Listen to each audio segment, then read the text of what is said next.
Bom, a ver, vou vos dicer unha cousa moi seria. E é unha das miñas teimas favoritas e estou sempre coa mesma historia. Estou farto, até os ovarios, de que a xente que se preocupa do uso da lingua continue a utilizar a palabra ilusón no sentido español. A ver se o temos claro.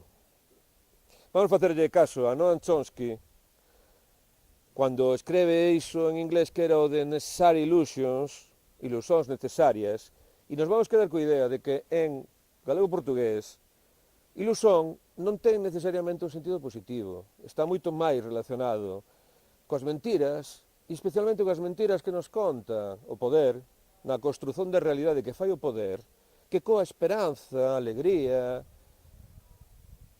Eu non teño ilusón no futuro, non teño ilusón no proxecto normalizador. Non, o proxecto normalizador causa en nós ilusóns.